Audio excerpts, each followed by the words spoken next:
Hi guys, it's my name's Shane from Mad Baits. We've just popped down to catch up with Adam on his local syndicate for the night. We got down here last night and ready for the filming in the morning. So we're just going to have a quick catch up with Adam to talk about what he's been up to, a bit of an introduction to him and see what he's been up to. So how are you, mate? All right? Yeah, really good, thank you. Yeah, really good. Good stuff. So let's start with coming on board with us. So I think you've been part of the team now since April? Yeah, I joined in April, yeah. Cool. So, I mean, what made you sort of come over to us, and you know, what sort of really drew you to the brand of us, sort of, you know, with all the connections that we have nowadays and things?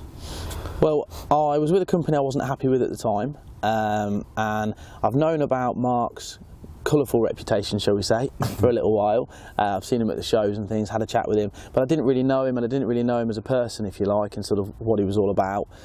Just like everything in this industry, I was having a chat with him about something completely irrelevant to any of this via Facebook, and I mentioned it to him about the baits and that I wasn't happy. He said to go and have a chat with him, so I popped over one Saturday night. I think it was about 8:30, 9 o'clock at night. He was happy to open up the factory and everything and show me everything, showed me all the products, and I was amazed. The effort and sort of the time and the detail he puts into sourcing out the ingredients, it really shocked me, and I think a lot of people would be surprised to see the effort he puts in. And I signed up there and then, and I've been with him since. No, that's great. I mean, there is a lot of background effort that goes in, and obviously that's what people don't see. You know, I've seen it for the past 3-4 years now, and it's just taken leaps and bounds and steps forward, and some leaps and bounds that just have shocked me. And you know, especially within the last year and a half, there's been improvements that have been made that have been, you know, outstanding in my eyes. So, I mean, bait-wise, you know, with yourself, what do you sort of look for in a bait when you're using it and stuff? Well, I'm a fan of the nut mixes. I really like a good nut mix. I'm strange like that. A lot of anglers don't really care about the flavour of the bait and the smell of the bait. To me, I like to know what it smells like when it goes out, and I like it to smell the same when it comes in. I've always been that way. And when I joined Mad Baits, the first one I looked at was the nuts, with obviously the Wicked Whites. From then, the twisted nuts has been developed, which has been fantastic, and that's what I've been using. I just can't fault it. I mean, I've had a really, really good run on it. Yeah. So, I mean, obviously the guys and that would have seen the posts on the Facebook page if they keep an eye on it, and there has been some developments. I mean, the nuts was an original from the start of the company, and with, you know, everyone's input, there's been twists put on it, and hence the things like the twisted nuts. So they would have seen the reports and things on them. So, I mean, going on from that, when you started with us, where was you fishing at the time? When I started, I had planned to fish Elstow over at Elstow 1, and I was really enjoying it over there. I had 5 fish in my first 2 trips, which was really good, but unfortunately, due to some travelling friends that decided to occupy the car park, I just decided it was time to move on, and I came over to here, where we are now, a syndicate in Northampton. First night on the bait, I had a 21. Which was a really nice fish. The second time out on the bait, I had a 35-pound common, and since then I'm now on 4 fish over 35-pound this year on the bait. Right, okay. So, and I've really not been getting out as much as I'd like to as well. So no, the bait's really been doing the job. Yeah, definitely. Well, some cracking fish to get on with, isn't it? I mean, I know you're a big fan of using particles as well in your mixes and things. Yeah. So did you want to delve into that a bit and talk a bit about? Well, they've got some here. Obviously, like a lot of people, I can't stand making my own particle. So more recently, over the last few years, preserved particles come about, and people finding ways of doing it naturally, so there's not any nasty chemicals in there or anything, but it's still doing the job and sort of keeping shelf life. So I've been a big fan of that. And when I found out that Mark was also delving into the particle world, obviously I was fascinated to get involved with that. So for the last 8 weeks, 9 weeks, I've been using the hemp and the spod mix from Perfect Particle, which is the new company that's just been released, and it's been fantastic. This is the spod mix, which you can see, loads of different seeds, nuts, pulses in there. It's not really one I usually go for. I usually stick to plain old hemp, but this one really is something a bit different. Lots of different colours in there as well, with using the nuts, which is quite a bland colour, with the wicked whites, which obviously by the name bright white, you get a really nice attraction, better colour, and it's been doing the job for me. Yeah, I mean, from what you showed me, I had a quick look last night. I was going to nick it while you were sleeping, but it does look really good. I mean, it's, you know, everything's in there that you need in it, really. You've got, you know, all the maize, hemp, tares, you know, everything like that in. So, and it looks really good as well. I mean, you know, perfect for the average angler that's, you know, not prepared to sit in the kitchen and get told off by the missus, you know, cooking the particle. It's preserved, you know, it stays for 6 months or so, you know, it's more than what you need it for, and I believe it also holds up in a bag as well, so yeah, you can also stick it out with a bag. I think it's likely to be something that a lot of people will be going over to, because when you look at the price of hemp nowadays, I mean, I remember when I was paying 25, 26 quid a sack. I think I bought some not that long ago, start of the year, and I think I paid something like 38 quid. For a 20 kilo sack of hemp, so, and you're getting it ready prepared nowadays, and it's not that much more, but the great thing about it is you don't have to worry about overcooking it. I'll often take 5, 6, 7 kilos of hemp with me, and if you end up finding some showing fish and not fishing particle or just fishing small amounts of bait, you've wasted it. Yeah, no, so definitely. It's not going to keep, whereas with this I keep it in the car and it's there when I need it.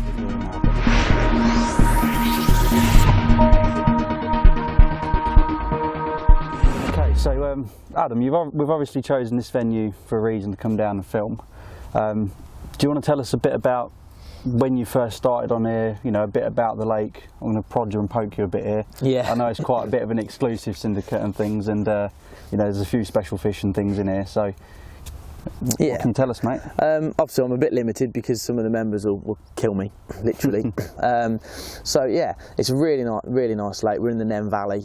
I first saw this place in 1999, and there wasn't the trees that are here now, believe me.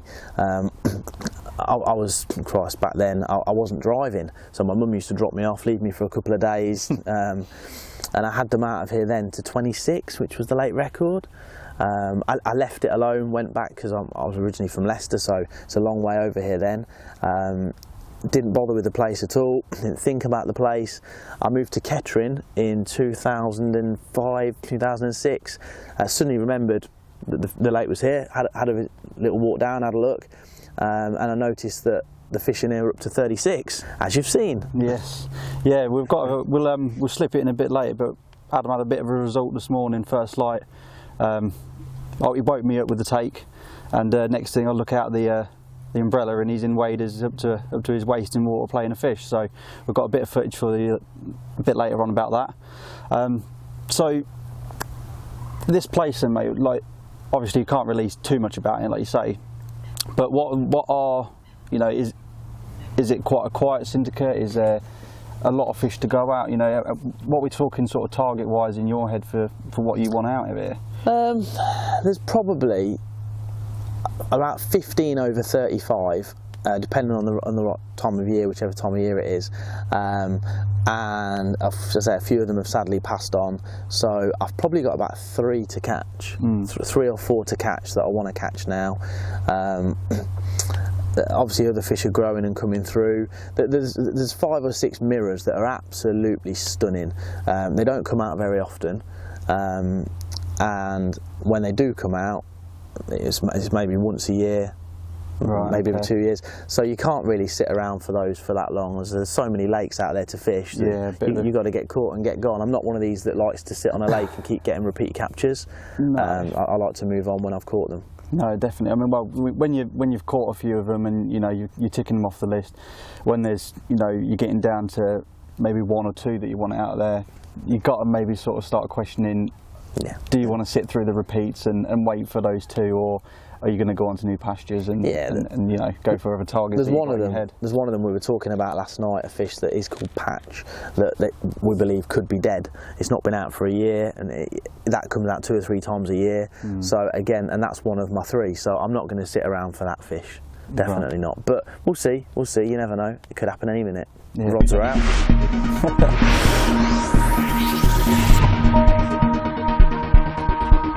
Okay, so we mentioned a bit earlier that Adam had a fish this morning, and we're going to show you a bit of that footage.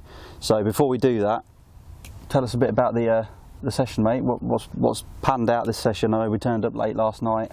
I got here just a bit after you. You managed to get the rods out before I turned up. Yeah. So do you want to run through what happened when you come through the gate? Yeah, so I come through the gate. Surprisingly, it's very quiet. I actually found a large group of fish down the very narrow end.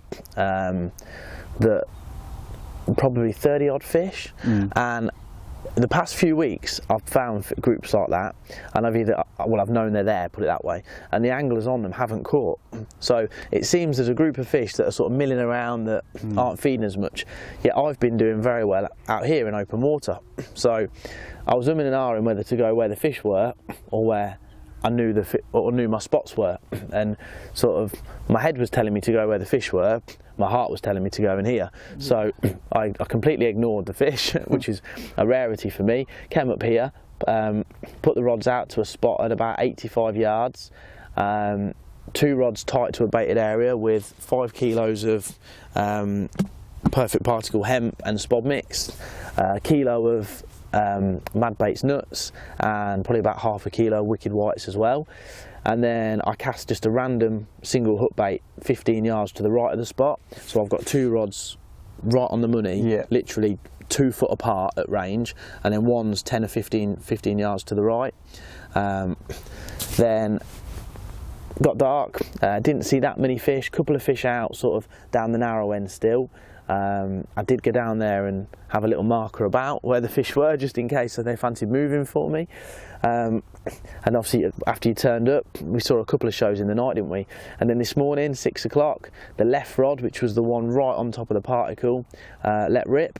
Quite a spirited fight. I thought it was probably going to be more like 20 than 30, to be fair. I can remember you saying during the fight, he was like, it's not the monster we're after. No, it's not the one. But I think he was pleasantly surprised, weren't you? Yeah. The net under it. It was. I think my comments were, it's grown. It's grown in the net. Yeah, that was the one. It's quite an upfront fish, so because it's so upfront, you can see that how it was fighting. It was using the weight of its head to keep it down, and we were just seeing the little tail flaps.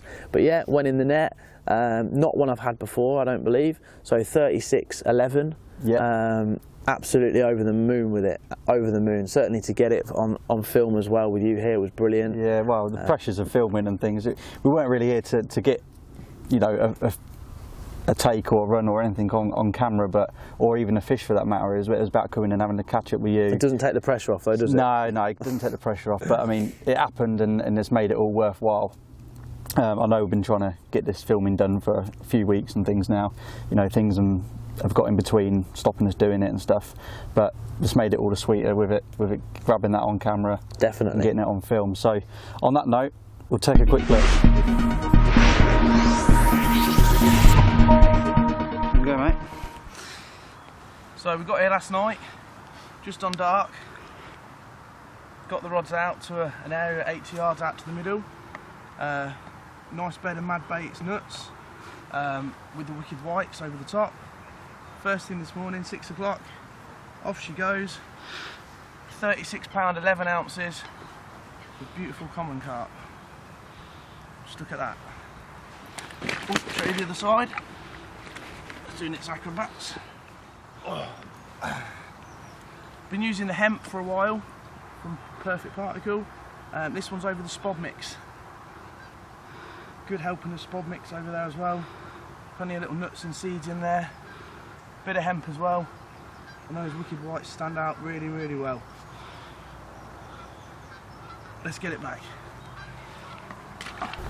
So as you see there, lovely 36.11 common. It was perfection on the mat. It looked absolutely brilliant, and we both had smiles on our face weighing it and doing the old pictures and everything like that. So absolutely cracking fish. So we'll talk to Adam a quick bit now about his future and what he's looking to do over the next couple of months. And so what are your plans coming into winter, and what do you look to do into the winter months? Do you have, you know, a winter water that you move on to, or what is your usual plan of action? Last year I spent the winter on Fenland Fisheries, Willow Lakes, which is really nice, at Huntingdon. They're really nice people, looked after me well, but this place started to fish well in December, which was really rare because it was obviously quite a warm winter. As Mike Lee constantly tells me, it was 16 degrees on Christmas Day. So it fished really, really well throughout the winter. So I'm going to stay on here certainly for the next few months. I like a little bit of a break, to be honest. I've got a baby, Freddie. He's only 5 months old, so come the winter it's going to be 9 months old. So really I have to have a bit of time off, but I think I'll concentrate on here, and then next year, depending on how long it takes me to catch those last 3, I've got another ticket over your way. So yeah, so I'll be seeing you around my parts. Yeah, most definitely. So yeah, we'll have to catch up a bit on there. That's coming on really, really well. I've had a ticket for there before, but as I said, really it just depends on how long it takes me to catch these fish. The problem I have is if I leave without catching them, I'll just want to come back, and then when you go back for 1 or 2 fish, it never feels the same. So it's best to get done and then leave and then just forget about the place. That's the plan. Weigh up your options and see what obviously the future holds, and hopefully it's not going to take you too long. Hopefully, with your angling abilities and the bait that we've got, mate, I'm sure it's not too far around the corner. Hopefully, mate. Cool. So we'll catch up with Adam in the next couple of months, see what he's been up to. This is obviously the first instalment, and we'll grab a catch up with him, in a few months' time, see what he's been up to again, see if he's managed to bag those targets he's after. I'm sure you will, mate. I'm sure you will. Let's hope. And we'll take it from there, guys. So catch you in a bit.